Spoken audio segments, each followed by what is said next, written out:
네, 17호 태풍 타파가 중형급의 강한 태풍으로 세력이 강해진 채 빠르게 북상하고 있습니다. 조금 더 자세한 태풍의 이동 경로 전문가와 함께 살펴보도록 하겠습니다.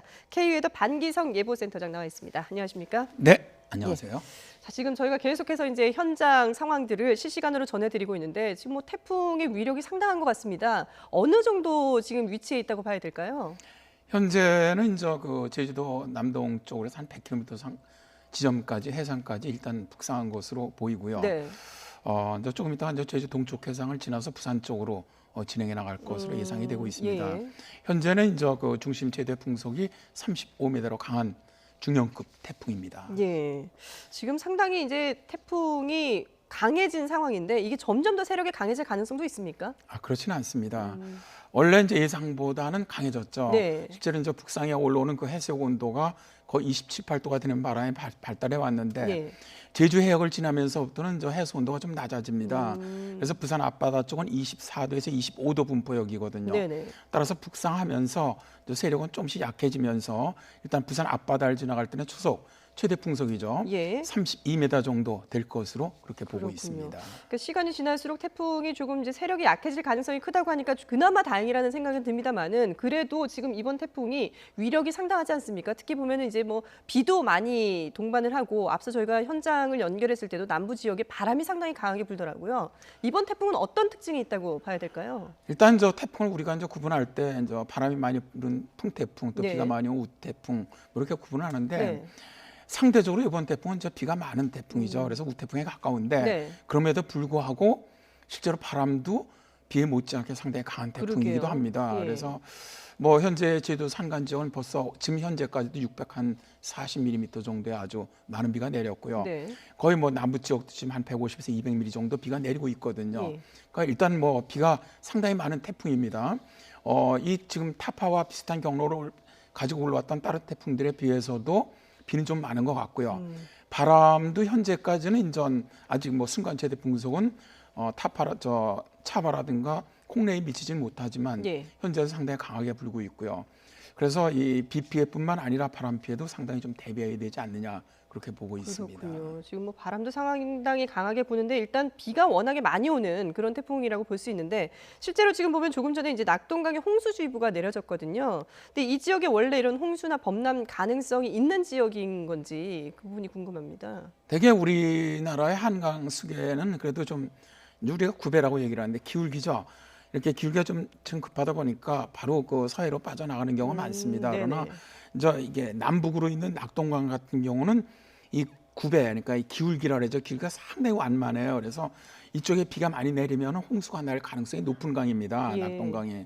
그래서 이제 지금 그 김천 쪽으로 이제 비가 많이 내리다 보니까 일단 그쪽에서도 홍수주의보가 발령이 됐는데 네네. 문제는 이제 낙동강 지역에 지금 계속해서 비가 내리면은 이게 이제 바로 바다로 이제 빠져나가야 되는데 이제 뭐냐면 태풍이 지금 접근해 오고 있지 않습니까? 태풍이 접근해 오면은 일단 태풍이 접근해 올 때 이 기압이 낮아지면 바닷물이 융기합니다.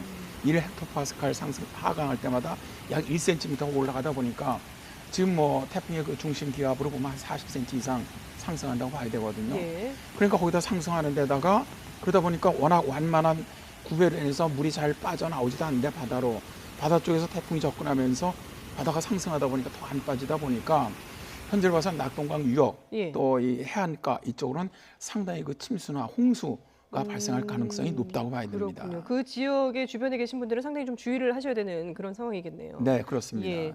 저 지금 저희가 이제 지금 남부 지역을 중심으로 태풍 피해가 지금 워낙에 이제 잇따르고 있기 때문에 그 지역에서 제보들이 많이 쏟아지고 있습니다. 근데 저희가 제보를 실시간으로 영상을 많이 보여드리고 있는데 그 중에 하나가 지금 화면을 좀 보여주시면 좋겠는데요. 네, 지금 바로 이 화면입니다. 울산 앞바다에서 촬영을 한 건데, 그러니까 울산 앞바다에 이런 용오름 현상이 나온다라고 해서 이제 시청자가 제보를 해주셨는데 이게 용오름 현상으로 봐야 되는 겁니까? 어떻습니까? 저 모양은 완전히 용오름입니다. 용오름은 네. 이제 우리가 워터스파우트라고 부르는데 예. 주로 이제 토네이도를 육지에서 부는 그 회오리 바람이라고 한다면 바다에서 하는 걸 우리가 이제 용오름이라고 많이 부르죠. 워터스파우트라고 부르는데 네. 저게 이제 실제로 지금 뭐 대기 안정도나 이런 걸 보면은 발생하기 쉽지 않아 보이는데 예. 단지 이제 포항 쪽에 그 대기 상층 자료를 쭉 분석을 해보니까 아침 9시 네. 굉장히 상하층 간의 이 바람 시어라고 우리가 부르죠. 그러니까 수직적으로 높이에 따라서 풍속이나 이 풍향 변화가 심한 걸 시어가 있다고 하는데 예. 시어가 상당히 강하거든요.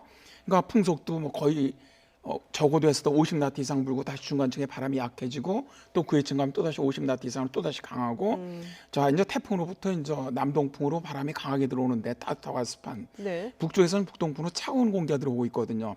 그러다 보니 여기서 이런 하나의 서큘레이션 회오리가 발생할 수 있다는 거죠. 예. 그러니까 충분히 뭐 기상학적으로 발생할 가능성이 있다 보고요. 예. 저게 이제 정확한 제보 용상이라면은 상당히 드물지만 우리나라에서 그러게요. 보기 쉽지는 않습니다. 예. 그러나 어쨌든 그만큼 이 지금 태풍이 상당히 불안정한 그런 특성을 갖고 있다는 하나의 증거도 될 수 있다고 봅니다. 불안정한 특성을 가지고 있다는 건 그만큼 뭐 국지적으로 비가 오거나 또 아니면 돌풍이 불거나 이럴 가능성이 충분히 있다는 거군요. 그렇다는 얘기죠. 예. 일단 불안정할수록 지금 예를 들어서 우리가 서쪽으로 올라가는 태풍 같은 경우는 비가 적은데 네. 이 지금 남쪽으로 남해안으로 지나는 태풍 같은 경우 비가 많이 오는 이유 중에 하나가 북쪽에서 차가운 공기가 좀 내려오고 있거든요. 네네. 내려오는데 밑에는 굉장히 뜨겁고 습한 공기가 올라오고 있단 말입니다. 예. 이게 부딪히면 굉장히 불안정해지죠. 불안정하면 순간적으로 강한 비구름을 갖다 만들어내고 그러다 보니까 이제 국지적으로 호우가 발생을 하면서 지금 뭐 기상청에서도 시간당 50mm 이상의 폭우가 내릴 가능성이 있다라고 네. 얘기하는 것들이 이제 바로 그런 것들이죠. 그렇군요. 근데 이제 이렇게 이제 찬 공기와 따뜻한 공기에 아주 이 강한 기온 경도가 만들어지면은 비뿐만 아니라 바람도 강해지는 특성이 있습니다. 예. 이게 순간적인 돌풍이라고 하는데 그래서 이런 돌풍에도 좀 대비를 할 필요가 있겠죠. 그렇군요. 지금 뭐 제주 지역의 화면을 보여드리고 있는데 바람이 정말 뭐 심각하게 강하게 불고 있습니다. 근데 지금 앞서서 잠깐 이전의 태풍들과도 잠깐 비교를 해주셨는데 지금 2016년에 왔던 태풍 차바하고 비슷하다라는 분석이 많지 않습니까? 네, 그렇습니다. 일단 뭐 올라온 경로가 상당히 유사하고요. 예. 다음에 이제 부산 앞바다를 지날 때 최대 풍속이 32m였습니다. 당시에. 예. 이번에도 기상청 예상이 타파가 부산 앞바다를 지나갈 때 32m로 보니까 거기까지 뭐 거의 세력은 비슷한 정도다. 일단 그렇게 보는데 네. 당시 차바가 이제 울산 지역에 많은 피해를 입히면서 인명 피해가 7명, 다음에 재산 피해가 한 2천억 원 정도 났던 아주 큰 피해를 줬던 태풍인데 예. 차바하고 큰 차이가 있다면 차바 때는 소형 태풍이었어요. 근데 지금은 중형 태풍입니다. 중형 태풍이라는 건 그만큼 태풍 반경이 크다는 것이거든요. 네. 그러니까 더 많은 지역 쪽으로 더 많은 비를 갖다 내릴 수 있는 그런 가능성이 높기 때문에 네. 아까도 말씀드렸지만 뭐 낙동강 유역이라든가 혹은 울산의 태화강 유역이라든가 이런 쪽에 범람할 그런 가능성이 높다고 봐야 되겠죠. 그렇군요. 그러면 지금 당장 뭐 비가 그렇게 많이 오지 않는다고 해서 안심할 수 있는 그런 상황이 아니겠군요. 아닙니다. 아직은 예. 태풍이 지금 겨우 제주도까지밖에 안 왔거든요. 네. 이제부터 시작입니다. 그렇군요. 실제로 이제 지금부터 올라오면서 오늘 밤 한 10시에 부산 앞을 지나가거든요. 예. 그리고 울산이나 포항은 그보다 좀 더 늦습니다. 한두 시간 정도. 예. 그러니까 실제로 피크 타임으로 본다면 지금 온 비도 거의 200mm 가까운 비가 내렸는데 앞으로 실제로 비가 더 올 거거든요. 네. 올라오면서 지금 이 태풍 같은 경우도 전반부에 비가 많은 태풍이거든요. 예. 그렇다면은 그 많은 비가 내린 것이 아까도 얘기했지만 자, 이 낙동강물이 불어서 내려오면서 태풍을 접근하다 보니까 더 안 빠져나오는 거예요, 바다로. 예. 그러니까 오늘 밤 같은 경우는 굉장히 낙동강변이 침수나 범람할 가능성이 높다고 네네. 보는 것이죠. 그렇군요. 거기다 울산 같은 경우는 내일 새벽 1시가 만조 시간이거든요.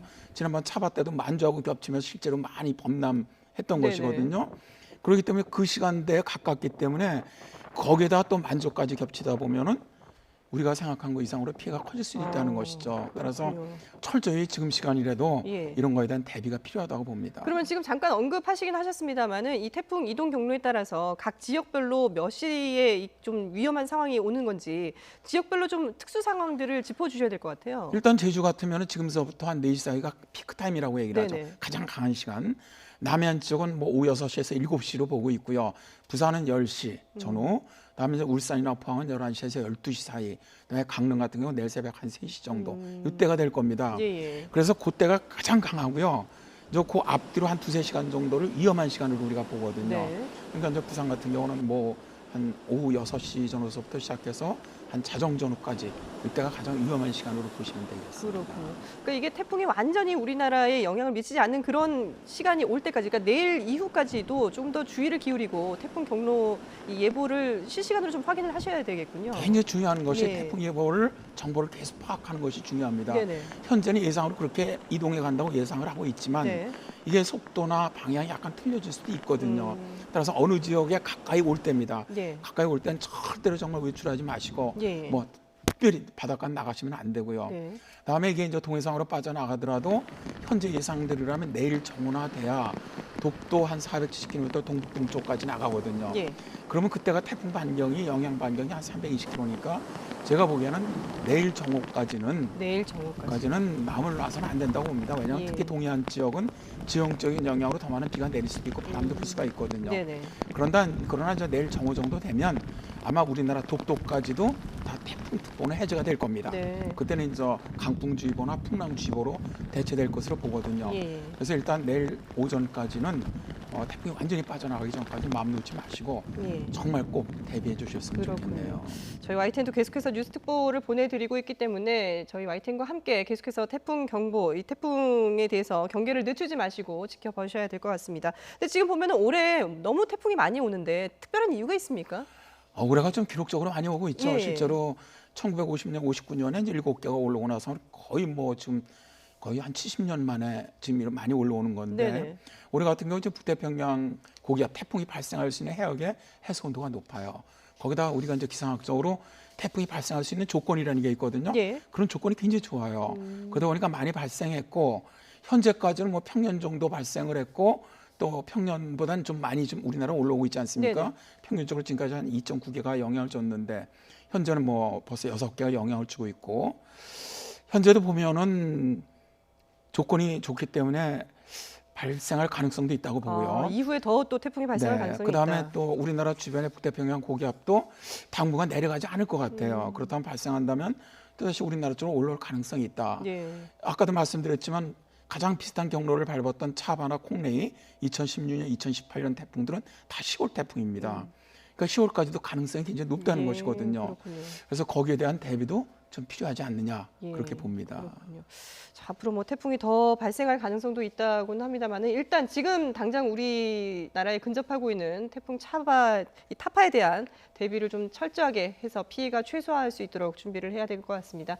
네, 지금까지 K웨더 반기성 예보센터장과 함께했습니다. 오늘 말씀 잘 들었습니다. 네, 감사합니다.